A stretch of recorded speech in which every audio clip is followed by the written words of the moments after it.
Welcome back, FE12, Lunatic-Reverse, 0% Growths, Chapter 6.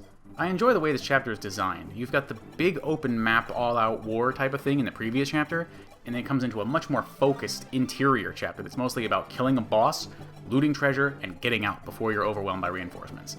5 and 6 are similar to 19 and 20 that way, and I think that's cool. So this is going to be pretty similar to what I did on Hard 3, but Katria is going to be our distracting general rather than Ogma, because I wanted to try to get through this without promoting Ogma at all, but it also turned out that Ogma has an important role somewhere else. I don't really want to bring Sita, but I have to recruit a new unit with her, so there you go. And I also need both of my thieves to be able to get all the treasure quickly. Now, getting into it, we've got both Sirius and Aaron as paladins so they can use the Devil Sword and zero out these mages. Aaron needs one of them to roll lower HP and defense, which kind of sucks. They have about a 60% chance each to roll the lower defense, but only 20% chance to roll the lower HP. Even then, he still needs both Gemini and Taurus boosting his damage. Sirius does not care what their stats are though, because of his higher strength and his B rank in swords. Obviously that crit was unnecessary. The reversal mechanic makes your life a little more annoying than on Hard 3, because the mage killers will necessarily be in range of the long-range Swarm Tome Bishop in the room above, so I really have no choice but to burn 2 physic uses on them.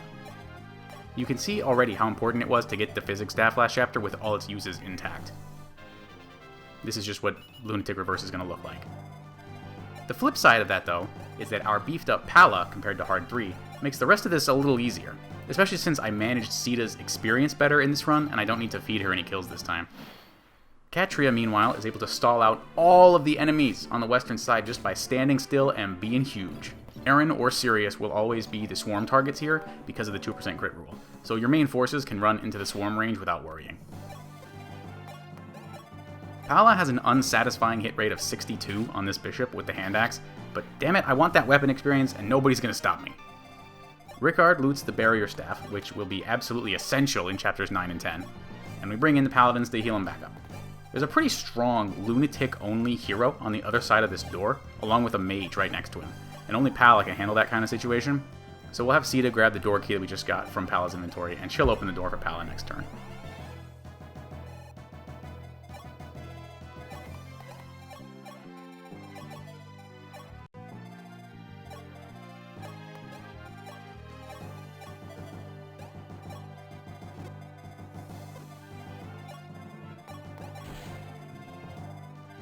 Katria only needs to use this vulnerary because the Armor Knights rolled their higher stats, but that's perfectly fine.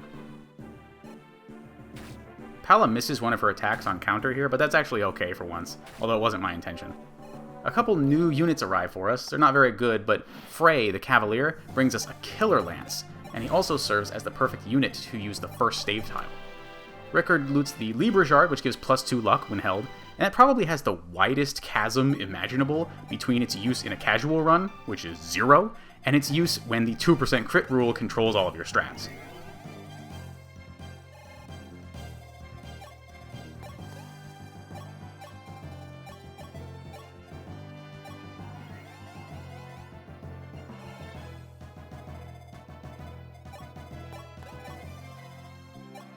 Katria's job is already done, and she can outpace all the enemies with her 6 movement. You're welcome, Fire Emblem community, for gifting you this strat with the general on Chapter 6. Frey drops a save for us so we can crit the hero with Palla.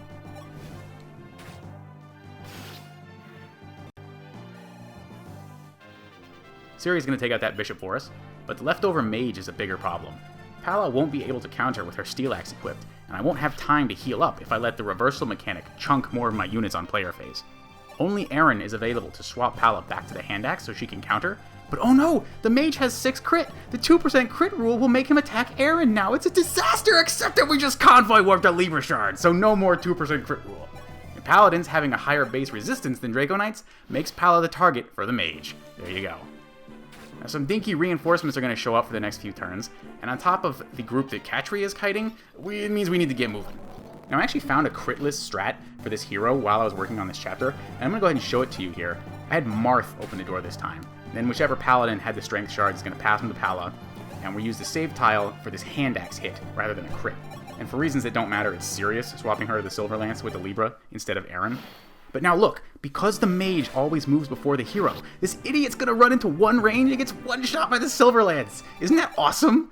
And of course we get some good chunk on the hero. Then on player phase, Sirius just moves out of the way, which is fine, because the turn after this is just set up. And Lyn takes him out with Aura. Isn't that just beautiful? I'll explain in a minute why I didn't do that strat. So back in the canon timeline, our main forces are moving into position to assault the throne room next turn.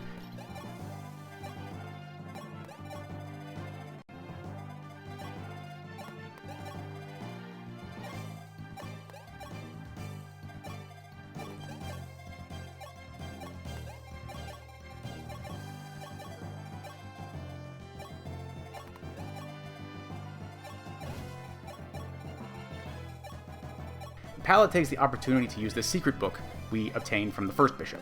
It gives her 2 extra hit and 1 crit. Not great, but we take them.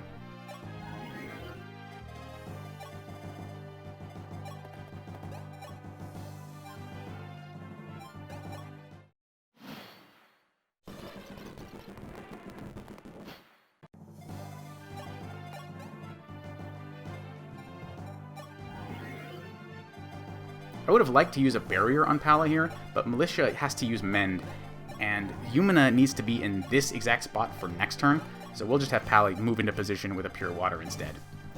And Sita finds a tile where only one enemy can reach her.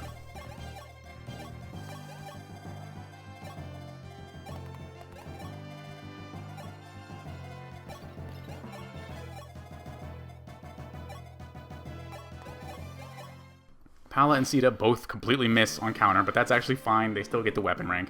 I'm pretty sure Sita would hit for 0 damage anyway. Now, this Javelin Knight holding the choke is a real bastard. I killed him with Sirius and Lind on hard 3, but he will one-shot Lind with his Javelin and the reversal mechanic. And that's why I didn't do the critless hero strategy. I had to bring Ogma instead. So we'll start with some Javelin chip damage from Sirius, and then Sita's got just enough movement to reach Samto, who is disguised as Navarre for some reason. And apparently his official localization is Samuel. That's pretty stupid, but he brings a Killing Edge and wins a free heal staff for us.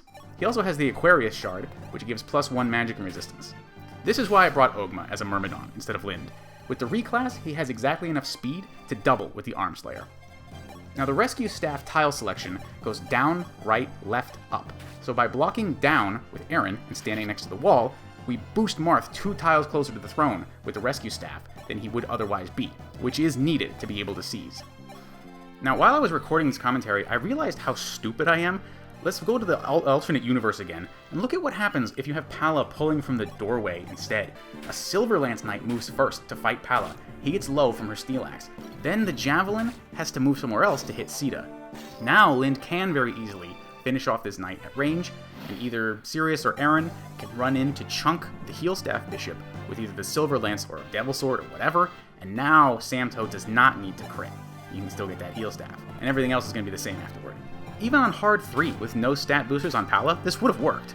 So I'm not sure how I missed this much more obvious setup. It's objectively better.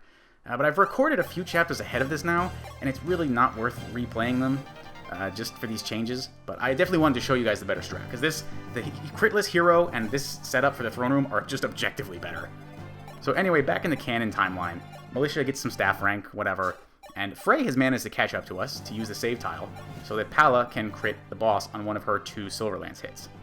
I really can't play any slower than this, because the reinforcements are about to kill Julian on the next turn, so I didn't mind burning a rescue staff to help Marth get to the throne.